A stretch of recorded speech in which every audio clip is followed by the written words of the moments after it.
Phase 2. Frame Assembly. 3 extended A-bars need to be assembled to connect the left and right wall frames. This step requires 3 A-bars with an insert, 3 A-bars without an insert, 6 2-inch bolts, and 6 nuts. Align the end of bar A with insert next to bar A without insert. These bars should slide easily into one another. The 2 holes with bolts already attached to bar A will be referred to as holes 1 and 2. The 2 holes in which both bars overlap each other will be referred to as holes 3 and 4. Push 2-inch bolts through holes 3 and 4. If you encounter resistance, loosen the nuts on holes 1 and 2, then try pushing the bolts through holes 3 and 4. Once both bolts are pushed all the way through, screw on the nuts and tighten all 4 bolts with a drill.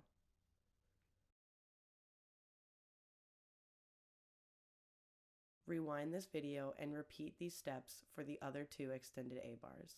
When all 3 extended A-bars are complete and stable, the left and right wall frames can be connected. Bottom crossbar.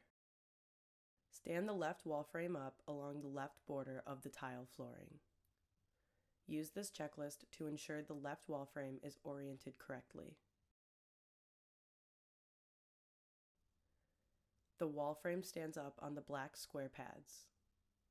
The eye of the eyelet on bar B faces the inside of the frame. The bolts without nuts on bar B face the inside of the frame. The black square pad on bar D faces the back of the frame. Use the checklist to orient the right wall frame on the right border of the tile flooring. With both frames in place, lay one of the extended A-bars along the back edge of the tile flooring. On the right wall frame, slide a 2 1/4 inch bolt into the last hole on bar D from the outside and through the X-shaped insert inside of extended bar A. Screw the bolt in by hand while holding extended bar A in place. Do not tighten this bolt with a drill yet. On the left wall frame, slide a 2 1/4 inch bolt into the last hole on bar D from the outside and through the X-shaped insert inside of extended bar A. Hold extended bar A in place and screw the bolt by hand. Then tighten the bolt with a drill while holding extended bar A firmly. Return to the right side to tighten the 2 1/4 inch bolt with a drill. Hold extended bar A securely with one hand when tightening the bolt.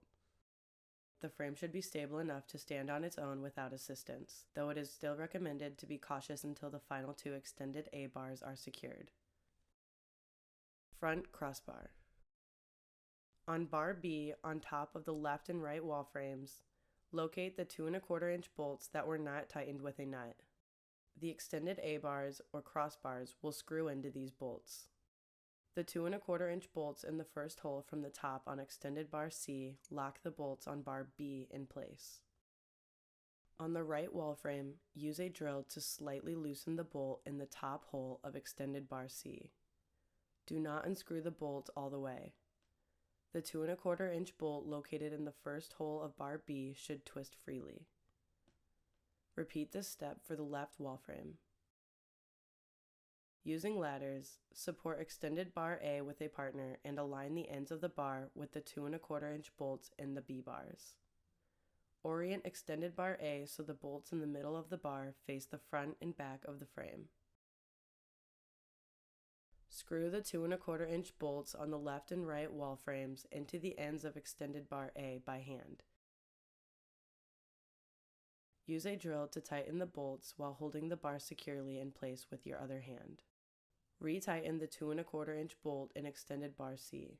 Push up on bar B from underneath to ensure it is level with extended bar C. Do this on both sides.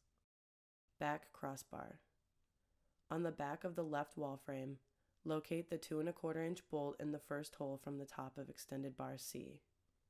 Use a drill to loosen this bolt slightly. Do not unscrew the bolt all the way. The 2 1/4 inch bolt located in the first hole of bar B should now twist freely. Repeat this step on the right wall frame. Both bolts on bar B of the left and right wall frames should twist freely. Using ladders, support extended bar A with a partner. Hold extended bar A with one hand while tightening the 2 1/4 inch bolt into extended bar A. Then use a drill to tighten both bolts, making sure extended bar A is level with bar B on both sides.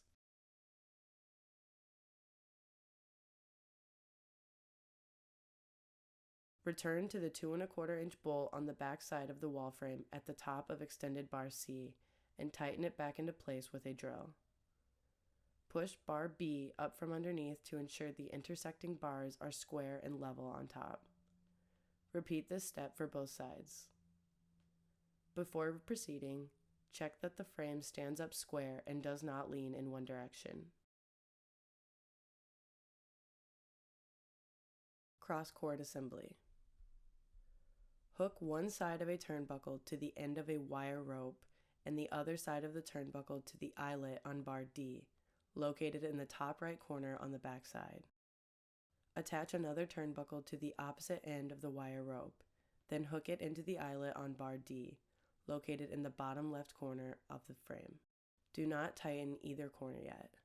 Hook one side of a turnbuckle to the second wire rope and the other side to the eyelet on bar D, located in the top left corner on the back side. Attach the last turnbuckle to the opposite end of the wire rope and hook it through the eyelet on bar D. Both wires create an X on the back face of the frame with little tension. Tighten all 4 turnbuckles to enhance stability of the frame. Start with the turnbuckle on the top left corner. Firmly hold the point where the turnbuckle and wire rope are connected. With the other hand, turn the middle of the turnbuckle clockwise to tighten it. Maintain some slack on the wire rope until the opposite corner is tightened. Move in order and tighten the top right turnbuckle, then the bottom right turnbuckle, and finally the bottom left turnbuckle. Take caution not to tighten the turnbuckles too much. The wires should give slightly with a little flick while the overall frame stands firmly. The wires should give slightly with a little flick while the overall frame stands firmly. When all 4 turnbuckles are tightened, the frame should be square and rigid. This concludes Phase 2 of the Elite Series assembly process.